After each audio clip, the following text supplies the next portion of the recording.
बहुत समय पहले की बात है। धर्मपुर नाम का एक मशहूर गांव था।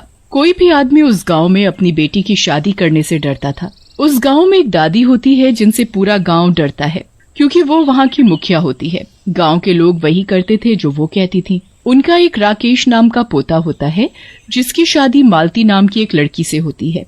एक दिन मालती पड़ोस की बहुओं के साथ कुएं से पानी भरने जाती है और तभी अचानक उसे बच्चों के रोने की आवाजें आने लगती हैं। अरे, ये किसके बच्चों के रोने की आवाज आ रही है और कहाँ से?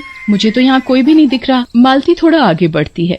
अरे, ये आवाजें तो शायद इस कुएं से आ रही हैं। मालती ध्यान से आवाज सुनने की कोशिश करती है। अरे हाँ, ये आवाज तो इसी कुएं से आ रही है, पर ये कुआं इस पत्थर से बंद क्यों कर रखा है? नहीं, हमें तो कोई आवाज नहीं आ रही और इस कुएं में पानी नहीं है, इसलिए इसे बंद कर दिया है। अब तुम चलो यहाँ से। ये तुम्हारा कोई वहम है बस, और कुछ नहीं। नहीं, मैं सच बोल रही हूँ शांति भाभी। शांति और सरिता मालती की एक नहीं सुनती और उसे जबरदस्ती वहाँ से ले जाती हैं। मालती पानी भरकर घर वापस आ जाती है और इस बारे में अपनी दादी सास से पूछती है, पर वो उसकी बात को नजरअंदाज कर देती है। उसके बाद वो राकेश से जाकर इस बारे में पूछती है तो वो भी उसकी बात का कोई जवाब नहीं देता। अजीब बात है, कोई भी मेरी बात का जवाब ही नहीं दे रहा। मालती अगले दिन फिर से पानी भरने जाती है, पर इस बार वो अकेले जाती है।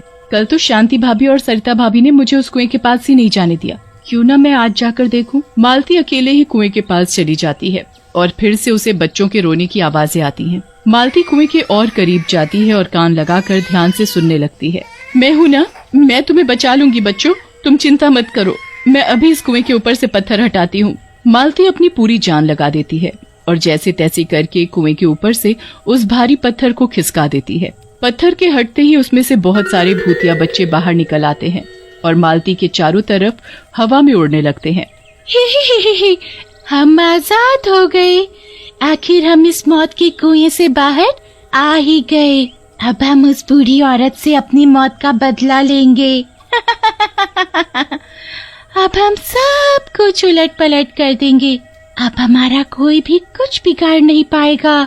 मालती इतने सारे भूतिया बच्चों को देखकर हक्की बक्की रह जाती है और कुछ ही पल में बेहोश हो जाती है। कुछ देर बाद जब उसे होश आता है तो वो खुद को अपने कमरे में बिस्तर पर लेटा हुआ पाती है और उसके सामने एक दाई माँ और दादी खड़ी होती है। राकेश, वो भूत नहीं, वो भूत बच्चे। तुम शांत हो जाओ मालती और मेरी बात ध्यान से सुनो। तुम्हें अब टेंशन बिल्कुल भी नहीं लेनी, वरना तुम्हारी सेहत पर बुरा असर होगा। ऐसा क्या हुआ मुझे? कुछ घबराने की बात नहीं है, तुम माँ बनने वाली हो। क्या? सच में? मैं और माँ? ये तो बहुत ही खुशी की बात है। अब अपना और अपने बच्चे का खूब अच्छे से ध्यान रखियो, आखिर मेरा पोता आने वाला है। पोती भी तो हो सकती है दादी। मैंने बोला ना, पोता होगा तो बस पोता होगा। और अब तू इस घर से बाहर नहीं जाएगी जब तक बच्चा नहीं हो जाता। तू इस घर के बाहर कदम भी नहीं रखेगी। उस दिन राकेश काम पर नहीं जाता, इसलिए मालती पूरा दिन उसके साथ ही बिताती है। रात को जब मालती सोने के लिए बिस्तर पर लेटती है तो उसे नींद नहीं आती, इसलिए वो खिड़की पर जाकर खड़ी हो जाती है और तभी उसे कुछ बच्चों के हंसने की आवाजें आती हैं। कौन है यहाँ? कहाँ हो तुम बच्चों? मेरे सामने आओ। मालती के इतना कहते ही कुएं के वही भूतिया बच्चे उसके सामने आ जाते हैं और उसके चारों ओर हवा में उड़ने लगते हैं। जाओ यहाँ से। राकेश, उठो राकेश, देखो वही भूतिया बच्चे। मुझे बचाओ राकेश, मुझे बचाओ। कोई नहीं आएगा तुझे बचाने। हमें सब पता है कि तू भी माँ बनने वाली है। अब तो हमें तेरे बच्चे के आने का इंतजार है। जैसे ही वो इस दुनिया में आएगी, हम उसे अपने साथ ले जाएंगे।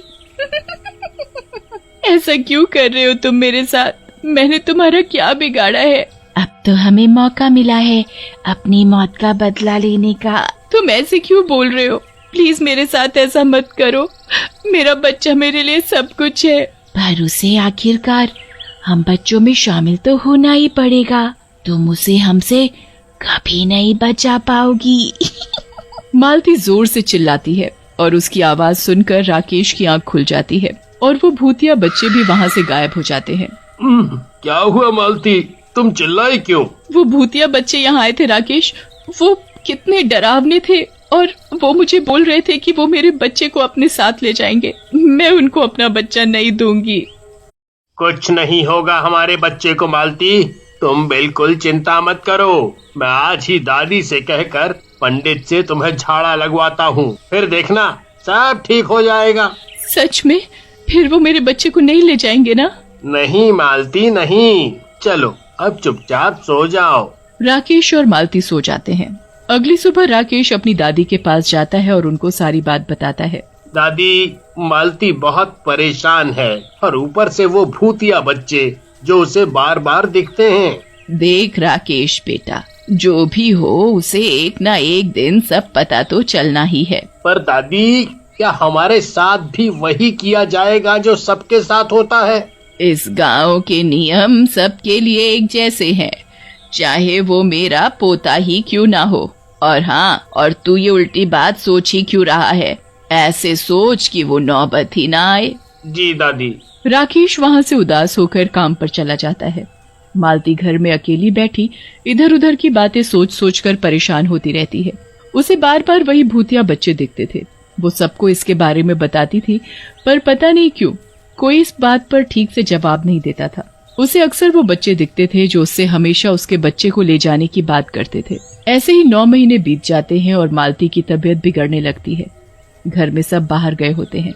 मालती जल्दी से शांति और सरिता भाभी को बुलाकर लाती है। मालती एक बेटी को जन्म देती है। मालती की खुशी का ठिकाना ही नहीं होता, पर शांति और सरिता के चेहरे उतरे हुए होते हैं।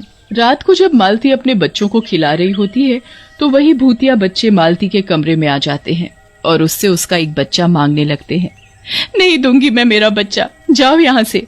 बच्चा तो तुमको देना ही पड़ेगा। आज हमें भी मौका मिला है बुढ़िया से अपनी मौत का बदला लेने का।